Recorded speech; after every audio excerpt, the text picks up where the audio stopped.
Salut à tous, c'est ravi de retrouver sur canalturf.com pour évoquer le programme de ce mardi 15 mars. Une journée qui va nous emmener à Laval pour la réunion principale et le Quintet Plus du jour. Nous évoquerons donc cette rencontre dans un premier temps, quelques autres courses également sur l'hippodrome mayennais, avant de nous pencher sur la réunion 3 à Fontainebleau et de vous communiquer également des coups de cœur concernant la réunion 4 sur l'hippodrome de Lyon-la-Soie.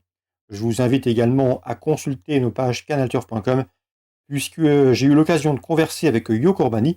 L'entraîneur driver est très confiant pour cette réunion 5 à Mons, en Belgique. Ne vous en privez surtout pas. Sachez également que vous pouvez, comme tous les jours, liker, partager ce programme via nos différents réseaux sociaux. On commence donc cette émission par le quintet de ce mardi 15 mars, le Grand Prix du Conseil départemental de la Mayenne. A priori, nous avons une base de jeu solide dans cette course. C'est numéro 7, Gaspard de Brion. Un cheval qui compte déjà 10 succès en seulement 26 courses courues. Il a brillé cet hiver à Vincennes. Il fait face à un très bon engagement au premier poteau, il est en forme, il vient de se classer deuxième d'un groupe 3, bref ici, il a vraiment tout pour plaire, le 7 Gaspard de Brion. On peut lui opposer un cheval habitué des quintés, c'est le 9 Epsom d'Airfray, vous le connaissez, déjà 4 victoires au niveau quinté, d'ailleurs il a remporté 12 de ses 18 dernières sorties publiques. C'est vrai qu'il compte 2 échecs en autant de sorties à Laval, mais ce trotteur dur à l'effort, s'il peut s'installer en tête, est capable de les emmener très loin. Le 1, Uaga, est la moins riche du lot, mais elle a eu l'occasion de se frotter au meilleur de sa promotion. J'en veux pour preuve sa 3e place obtenue dans un groupe 2, le prix Aristemar au mois de décembre. Le 13, Décoloration, est une jument confirmée à ce niveau. Elle a des références à faire valoir dans les quintés. Elle en a remporté 4 et sans une vingtaine de tentatives. C'est vrai qu'elle a été disqualifiée à 2 reprises lors de ses 3 dernières sorties publiques, mais sa chance théorique n'en demeure pas moins évidente, le 13, Décoloration.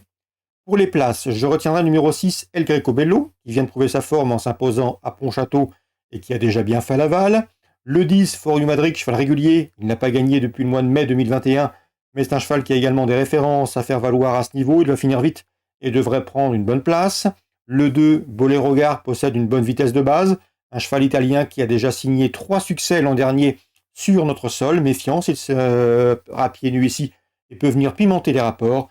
Et le numéro 12, Dexter Château, quadruple lauréat de quintet. Ce 9 ans semble barré par ses cadets, mais une place peut lui revenir. Résumé chiffré, 7, 9, 1, 13, 6, 10, 2, 12. Suite du programme, le 3e, je vous recommande en priorité le 308 Fabienne Chenali. Pas ridicule en société plus huppée dernièrement, le cheval revient en amateur avec une belle chance. Le 410, Joie de la Côte, a manqué ses débuts, mais depuis, elle a manifesté des progrès et à mon avis, elle trouve ici l'occasion d'ouvrir son palmarès, le 410 Joie de la Côte. Toujours pour les amateurs de cette réunion consacrée au trotteur, la 5e, le 506 Inno du Lupin. Je vous l'avais déjà indiqué, il fait partie des bons espoirs de l'écurie Marmion dans cette promotion. Il devrait pouvoir répéter, lui qui affiche 3 succès en autant de courses courues, le 506 Inno du Lupin. Il convient toutefois de lui opposer, pour des cotes plus spéculatives, le 15 Yves Saucimardière. Daniel Bédouard me l'avait présenté comme un bon élément, un cheval qui doit valoir un lot comme celui-là. Et le 14, attention à lui, c'est Invictus du Hurt. C'est vrai que sa musique ne plaide guère en sa faveur, souvent disqualifié, mais également souvent remarqué, donc un jour ou l'autre, il va faire l'arrivée avec les cotes 506, 515 et 514. On poursuit pour Laval avec le 608 Philwell, favori logique, lors de ses 5 derniers parcours, lors de ses 8 derniers parcours sous la selle, il a signé 7 succès et une place de 2e, bien que ferré ici, il doit pouvoir jouer la victoire. Je lui poserai pour une cote plus intéressante le numéro 9, Dame de Tillard. Elle retrouve le parcours de son dernier succès et elle sera pieds nus pour cet objectif. Donc attention à elle pour les amateurs de couplets et de jeux simples placés. 608 Philwell, logique, 609 Dame de Tillard pour une cote intéressante et pour le jeu simple. Dans la 8e, le 802 Happy Nonantais, un cheval préservé, pas ridicule dernièrement à Vincennes et même plaisant en dernier lieu à Vincennes cet hiver, doit avoir la pointure d'un lot comme celui-là. Si la cote vous intéresse, pourquoi pas investir sur ce 802 Happy Nonantais. On résume tout ça rapidement pour Laval. 308, 410, 506, 14 et 15, 608, 609. 608, 609, c'est-à-dire dans la 6e, le numéro 8 et le numéro 9 pour les novices. Et dans la 8e, le 802, c'est-à-dire numéro 2, dans la 8e course du programme.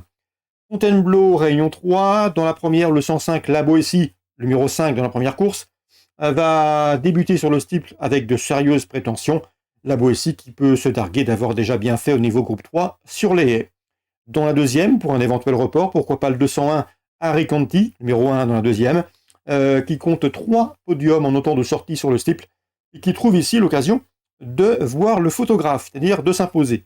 105, 201. On va parler maintenant de la Réunion 4 à la soie.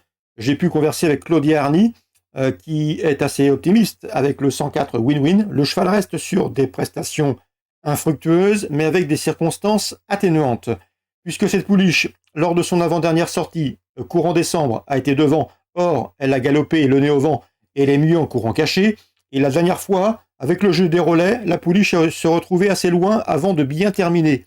Si cette fois-ci, elle peut bénéficier d'un bon parcours caché dans le dos des animateurs, elle qui doit impérativement courir en embuscade, eh bien je pense qu'elle peut faire l'arrivée à une cote intéressante et pourquoi pas même s'imposer, car en 26,5 de valeur en handicap, je pense que la pouliche a la pointure. Le 104 win-win, a priori c'est un bon rapport qualité-cote.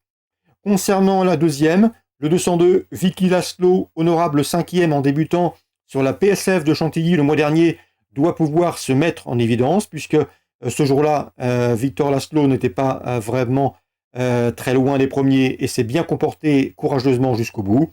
Dans la 7e, le 708 Take a Guess est un cheval âgé de 10 ans qui, à mon avis, va une nouvelle fois se mettre en évidence. C'est un véritable spécialiste de la PSF de Lyon-la-Soie. Ses statistiques en attestent. Dans les réclamés, il a un peu de marge, à mon avis. C'est un cheval qui va aller de l'avant, il aime galoper aux avant-postes, et à ce petit jeu-là, il devrait les emmener très loin et pourquoi même s'imposer de bout en bout. 708, take a guess.